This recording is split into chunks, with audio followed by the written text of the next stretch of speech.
Dear Diary, if anyone ever asked me where I'd go with 3 days and a bit of pocket money, this would be it.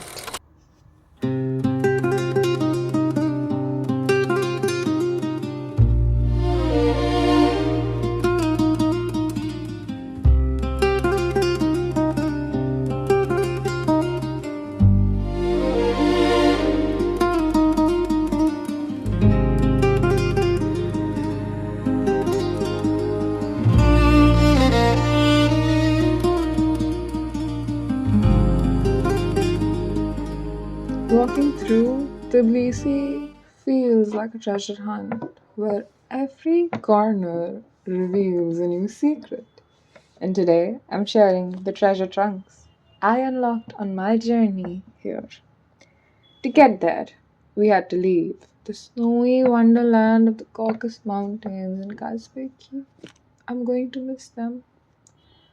But the long drive came with a twist, a stop at the birthplace of one of history's most controversial, cruel, deadliest dictators.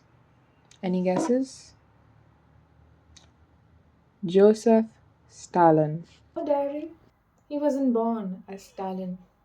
He gave himself that title. It means man of steel in Russian.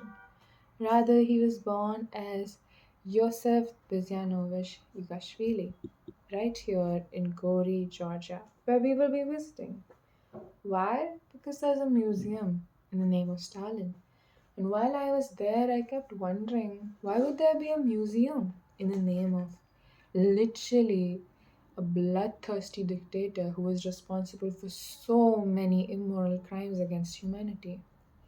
But when you visit, you'll realize the building is less of a museum and more of a shrine.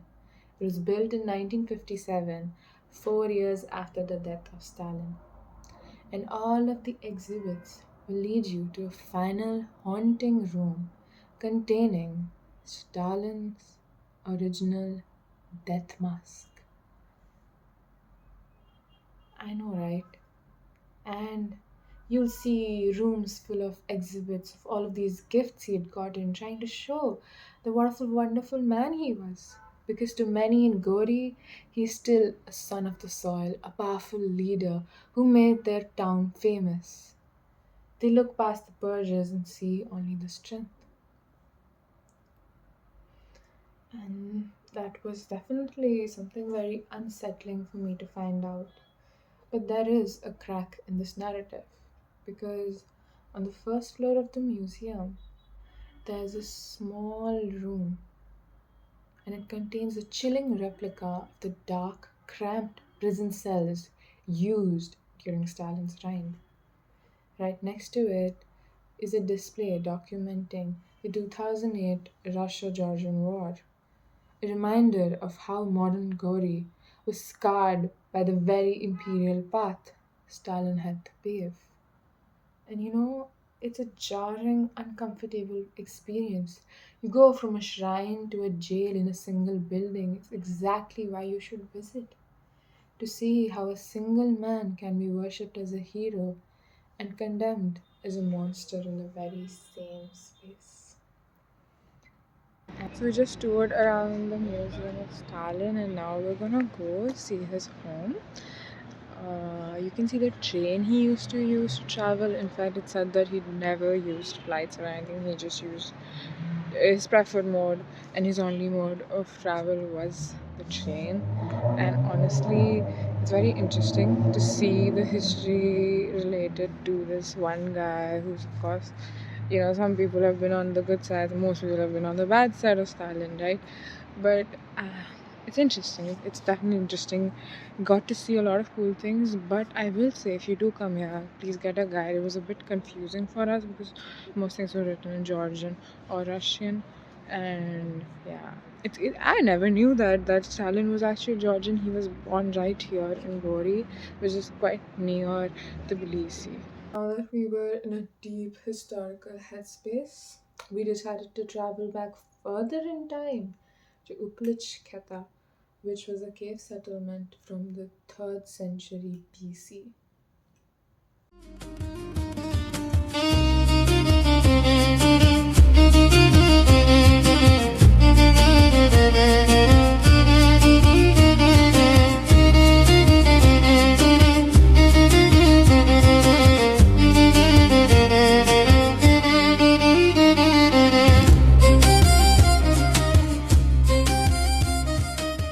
So we are in Uplistsikhe, which I'm pretty sure I'm pronouncing it wrong, which translates to the Lord's Fortress, which is this cave area settlement, like this cave area basically. And people used to live here, and it's said to be that it has been inhabited since the 3rd millennium BC practically. So that means this is an extremely old area. And as I'm walking through the caves, what I'm realizing is that, there were people that used to live here and how this was their home and this was this homely feeling for them. And how different and strange that must have been, because we're used to having lifts and just absolutely luxury, opulent houses, or just houses that clearly are more luxurious than this. Because considering that the temperatures here drop below 0 degrees Celsius, imagine living here back then when puffer jackets didn't even exist. And how summertime would have felt, and how did they cook food, how did they live, like it's definitely something to think about, and I'm just visualizing the scenes of daily life here.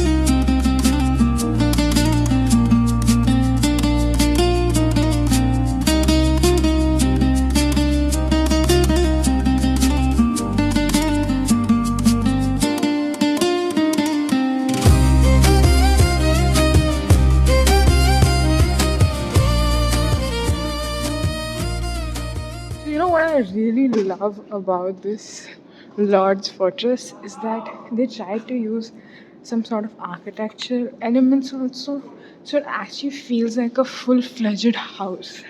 Like, tell me why is there just a pillar in between the cave? And then you've got arched windows, you've got shelves, you've got a seating area. Also, like, wow. This place where I'm standing, in fact, was supposed to be the wine cellar, which is extremely interesting.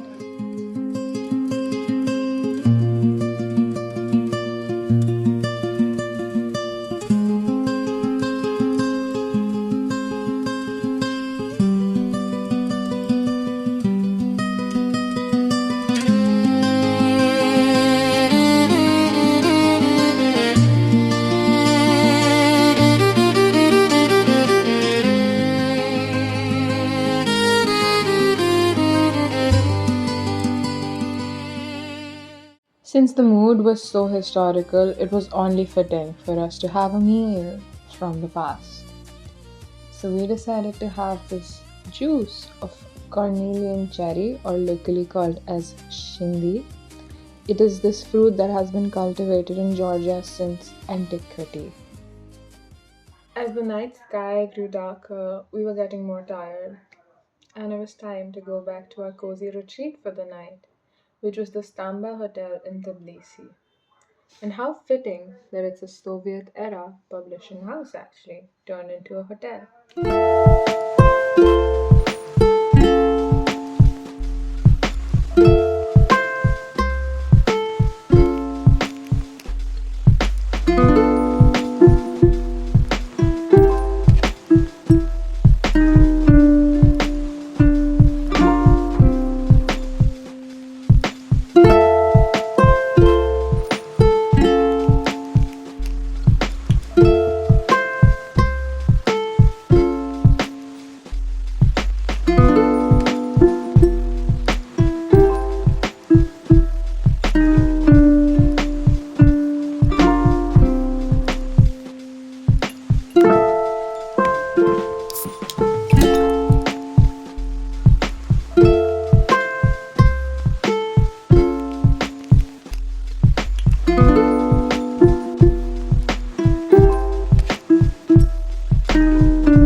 checked into the Stamba Hotel in Tbilisi, and honestly, the interiors are surprising me. They are so beautiful. Why the interiors were so beautiful is how the hotel's architects and interior designers had ensured that they maintain the industrial chic aesthetic all over the hotel. By that I mean, just look at the concrete beams in the main lobby or the exposed red brick all over the hotel, the light fixtures that literally look like they belong to some old makeup studio of the 1950s, and the fact that there were literally a million books on display in each and every room, which you can also read.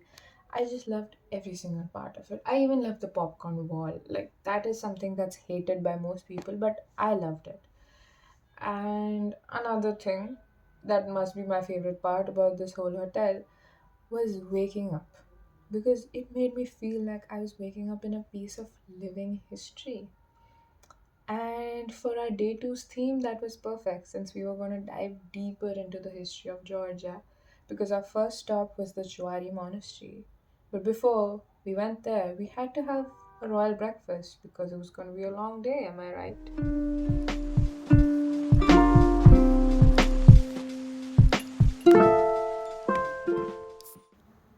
And after coffee, off we went to the Jvari Monastery. This site was originally a sacred pagan spot where idols stood before Georgia was Christianized by Saint Nino, who placed a wooden cross here. So it's a pivotal moment in Georgia's conversion to Christianity. And its construction is in a cross shaped form, like a cruciform, which is actually an early example of Georgian church architecture. It's known for the view of the confluence of the Gori and the Arakavi rivers. We weren't done yet because we had to go to Mtskheta, the ancient capital of Georgia, very close to Jvari Monastery, and visit this beautiful cathedral there.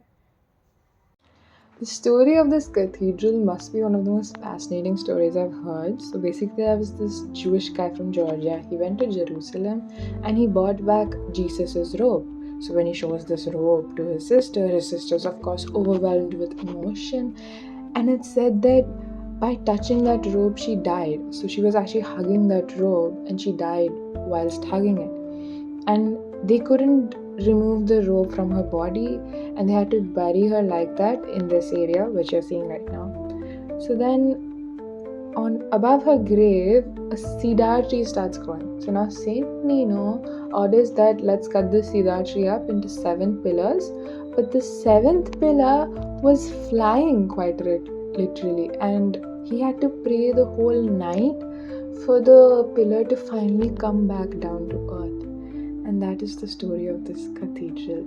Isn't it just so magical?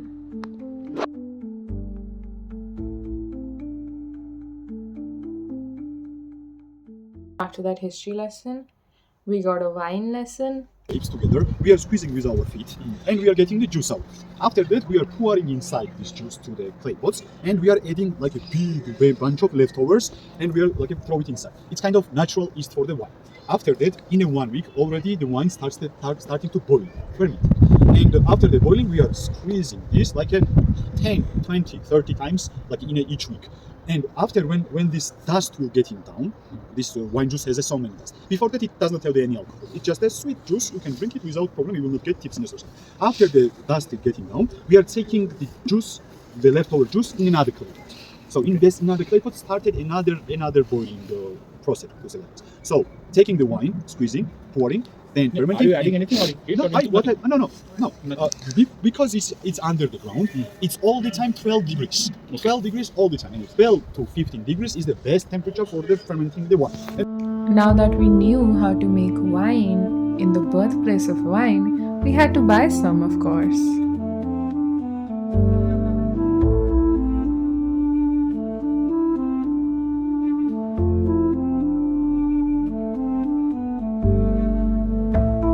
Our wine lesson, we got a market lesson. I mean, we finally got to go to the lovely market of Mtskheta. There are very few markets in the world that I admire and I love so much. this has to be one of them.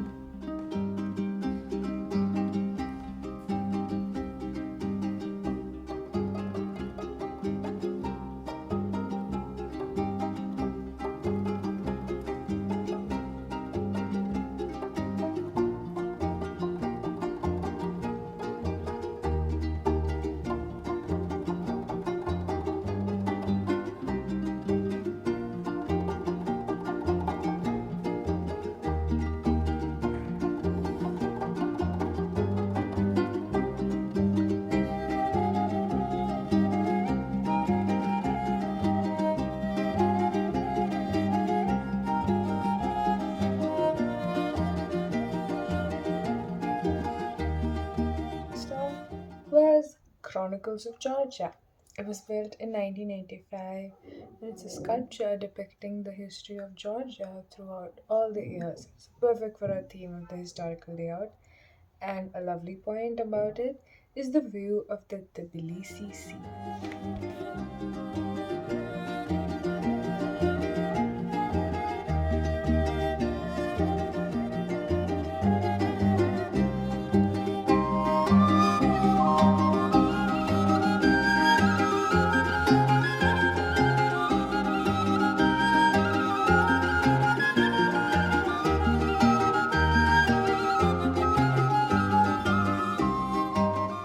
Chronicles of Georgia had been seen, it was time for Mother of Georgia.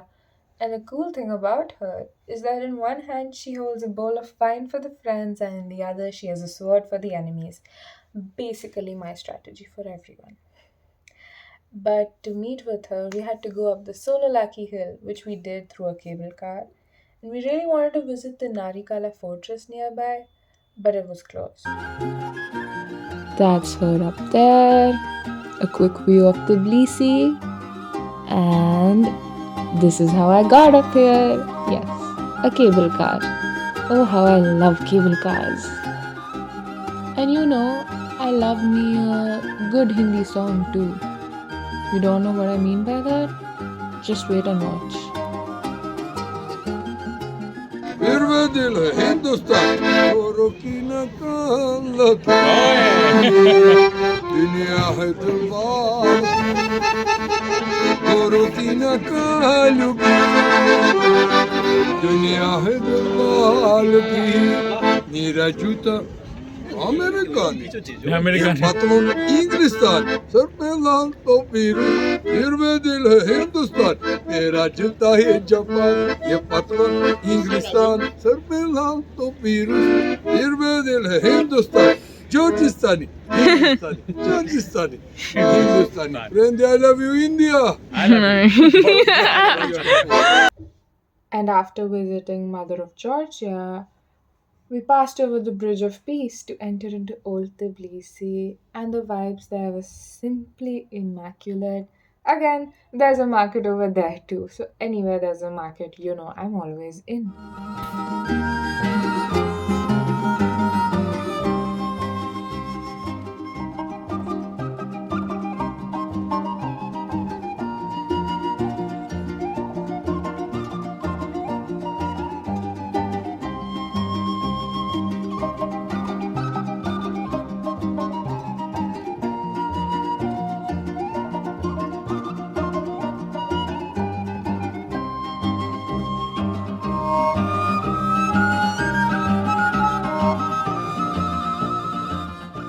We are in Old Tbilisi right now, and honestly, this place has its own vibe. I just love the vibe here. So many shops you can buy souvenirs from, or beautiful carpets like the one just behind me. And you're definitely gonna love it here if you are a bazaar person, but it is quite chilly. So I would say prepare well. And today sadly was a very cloudy day. That's why even recording even the smallest clips was so painful because my hands and my face, everything is just freezing, but place is definitely worth it. And guess where the old Tbilisi market led us to? A Christmas market. And that's how we said goodbye to Tbilisi. I hope to see her soon.